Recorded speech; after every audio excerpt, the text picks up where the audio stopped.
السلام علیکم ورحمۃ اللہ وبرکاتہ۔ میں ہوں ڈاکٹر سلمہ، امید ہے سب خیریت سے ہوں گے۔ اپنی گفتگو کو جاری رکھتے ہوئے نبی پاک کی روح مبارک کے بارے میں جو میں آپ کو بات بتا رہی تھی کہ روح مبارک ان کی مکہ میں آئی تھی، پہلے زمین پہ اتری تھی۔ آپ کو ایک اور گفتگو میں ان کے بارے میں سارا کچھ بتاؤں گی، کیسے وہ زمین پر اتری تھی، یہاں پہ کیا کیا تھا، یہاں پہ جب دنیا نہیں تھی، ابھی بنی کچھ بھی نہیں تھا، تو یہاں پہ کیا چیز ہوتی تھی۔ ٹھیک ہے، میں آپ کو بتاؤں گی۔ ابھی اس گفتگو کو جاری رکھتے ہوئے میں یہ کہہ رہی ہوں کہ حضرت ابراہیم علیہ السلام کو جب اللہ تعالیٰ کا حکم ہوا کہ آپ حضرت اسماعیل علیہ السلام اور ان کی والدہ کو یہاں پر چھوڑ دیں کیونکہ میں یہ علاقہ آباد کرنا چاہتا ہوں، ان کو اللہ تعالیٰ کی طرف سے حکم ملا ہوا تھا، کیونکہ اللہ تعالیٰ وہی کا مطلب ہوتا ہے، وہ خود بھی آتے ہیں اللہ تعالیٰ، اور کبھی حضرت جبرائیل علیہ السلام کے ذریعے بھیج دیتے ہیں ان کو، لیکن ان کو بعد میں بھیجتے ہیں لوگوں کو دکھانے کے لیے، لیکن خود پہلے بتا دیتے ہیں اپنے پیغمبر رسول اور جو بھی ہے نا، ان کو وہ پہلے بتاتے ہیں۔ تو بنی اسرائیل کا یہ مطلب ہوتا ہے کہ بنی اسرائیل جو ہے نا، وہ اسرا کا مطلب ہوتا ہے کہ کوئی چھپا ہوا راز فاش ہو جانا۔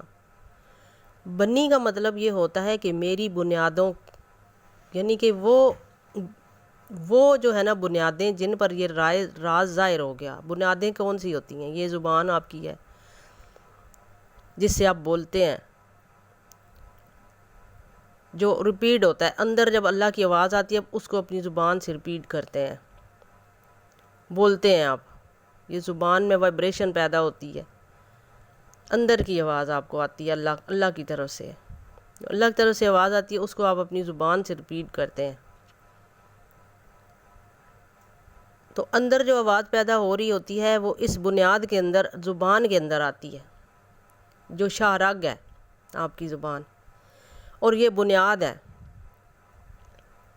ٹھیک ہے، یہ بنیاد ہے۔ تو جن کی بنیادوں پر اسرا، یعنی کہ جو چھپے ہوئے راز ہیں نا، جن پر ظاہر کیے گئے، جن بنیادوں پر وہ راز ظاہر کیے گئے، ان کو بنی اسرائیل کہتے ہیں۔ اور آپ کہتے ہیں کہ بنی اسرائیل تو اس وقت کی قوم تھی۔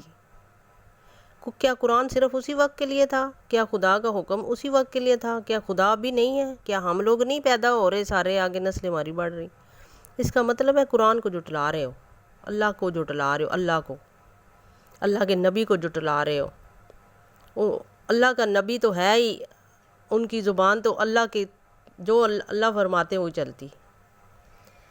میں ایک عام سی گناہگار سی عورت ہو کے، میں نے جب یہ ٹارگٹ میں نے کیا، اور اس کے اندر جب میں نے ہر ایک چیز کو جو ہے نا میں نے جانا، یہ راز مجھے بھی تو ملے ہیں، میں ایک عام بندہ ہو کے مجھے راز ملے ہیں، تو پھر آپ کیسے یہ انکار کر سکتے ہیں کہ ان کو نہیں ملا تھا کچھ اللہ کی طرف سے؟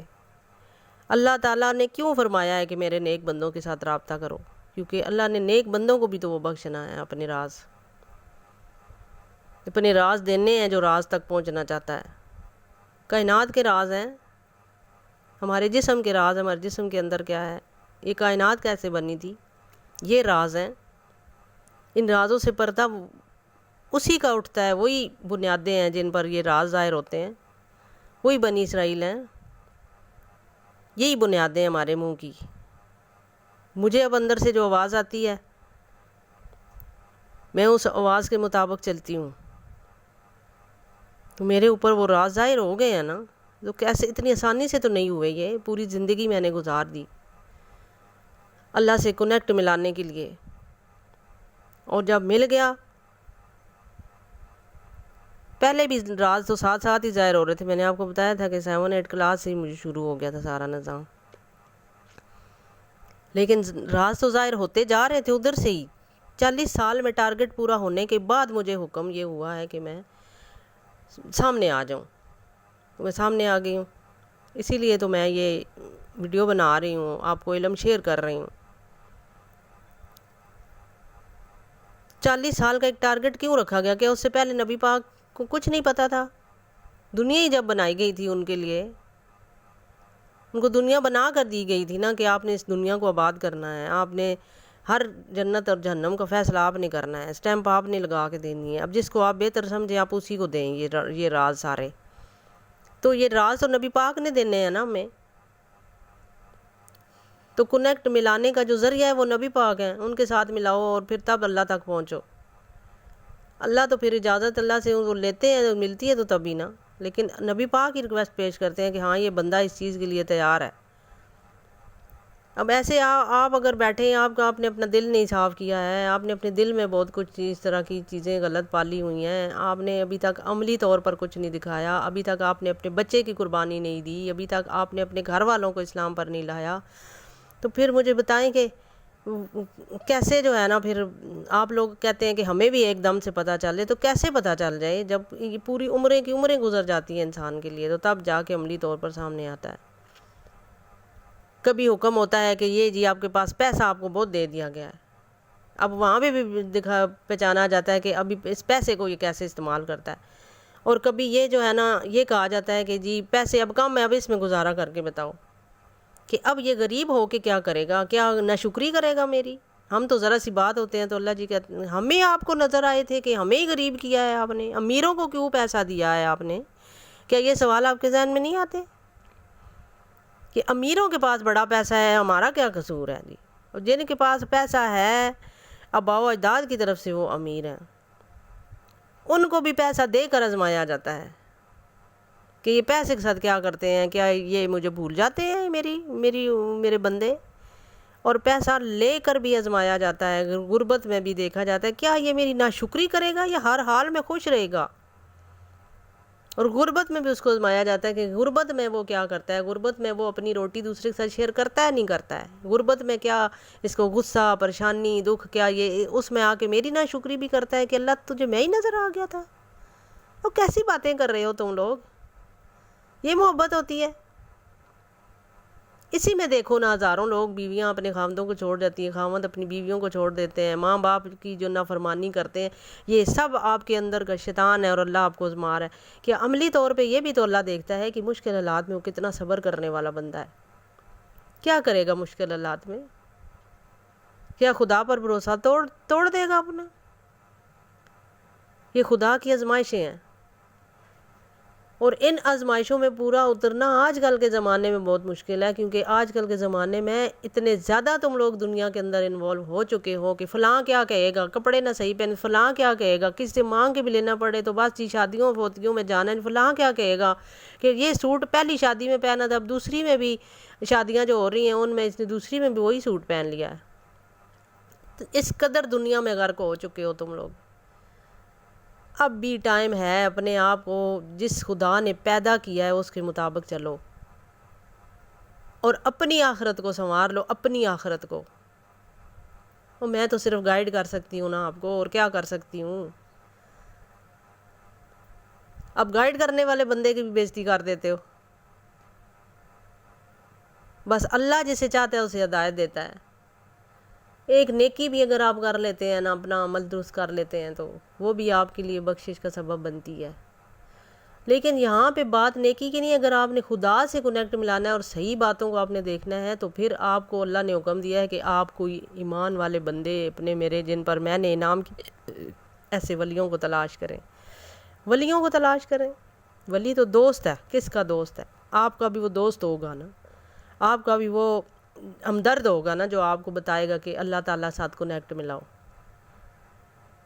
تو میں بھی پھر آپ کی بہن بیٹی اور ماں جیسی ہوں، تو میں بھی تو آپ کو گائیڈ ہی کر رہی ہوں نا کہ آپ اللہ تعالیٰ کے ساتھ کنیکٹ ملائیں۔ اور بنی اسرائیل کا مطلب یہ ہے کہ وہ بنیادیں جن پر راز ظاہر ہو گئے، وہ زبانیں وہ پھر بولتی ہیں آگے۔ میں بول رہی ہوں، میری زبان پر خدا کا دیا ہوا علم ہے اور کنفرم علم ہے یہ۔ تو پھر حضور نبی کریم نے اس طرح مدینے کو آباد کیا، مسجد حرم سے بیت الحرم تک، بیت المقدس، یعنی کہ وہ مقدس، وہ پاک گھر ہے، نبی پاک کا پاک گھر۔ اسی طرح میں آپ کو یہ بتا رہی ہوں کہ حضرت عیسیٰ علیہ السلام بھی اسی جگہ پر پیدا ہوئے تھے، مکہ میں۔ یہ اللہ تعالیٰ صرف اس وجہ سے یہ باتیں بتائی ہیں تاکہ بندہ ہر چیز کو تلاش کرتا ہوا اسے پتہ چلے کون سی جگہ ہے۔ اسی جگہ پر، کون سی جگہ؟ ایک تو حجر اسود ہے نا یہ سائڈ، دوسری سائڈ جہاں پہ حضرت علی کا آپ نے یہ دروازہ تھا ساتھ میں حجر اسود حضرت علی والا، جو یہاں پہ پتھر ہے، یہاں پہ بھی پتھر ہے. پتھر کی یہ نشانی ہے کہ یہ جو پتھر کیوں لگائے گئے، یہ پتھروں کے دروازے تھے، یہ تہ خانے میں جاتے ہیں، عورتوں والا حصہ ہے یہ. اور اس کے ساتھ جو اگلا دروازہ تھا بیت اللہ کا، جو دروازہ بند کیا ہوا ہے، وہ پہلے پارٹیشن کی تھی نا، تو وہ والا حصہ ان کو دیا ہوا تھا، پھر آدھا آدھا دروازہ تقسیم ہوا، یہ والا ادھر سے گزر کے جاتے تھے اور ادھر سے نکلتے تھے دونوں پارٹیاں. تو وہ جو تہ خانہ تھا، تہ خانہ عورتوں کا، تہ خانہ بچہ وغیرہ کوئی پیدا ہوتا تھا تو اس کے اندر نیچے عورتیں چلی جاتی تھی، پھر وہ جہاں پہ حضرت علی کا وہ پتھر لگا ہوا ہے. اور اس کے ساتھ دروازہ تھا جو خانہ کعبہ کی طرف آنے کے لیے، یعنی کہ ادھر والا دروازہ اور ادھر والا نکلنے والا دروازہ تھا، خارجی رستہ تھا وہ. سمجھ آ رہی ہے؟ یہ تہ خانہ ہے، جیسے حجر اسود کے نیچے تہ خانہ تھا، یہ دروازہ ہے تہ خانے میں جانے کے لیے. کہ حضرت علی تو خانہ کعبہ میں پیدا ہوئے تھے.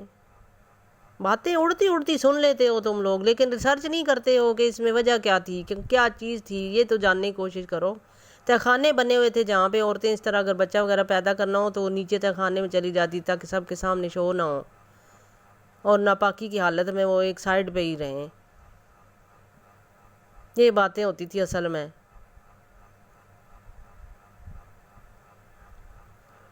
تو اب بات یہ ہے کہ ہر علم کو جاننے کے لیے آپ کو میرے چینل کے ساتھ ان ٹچ رہنا پڑے گا، تاکہ آپ کو حقیقت کا پتہ چلے اور آپ اصلی باتیں سن کر آپ جو ہے نا اپنی زندگی کو سنوار سکیں.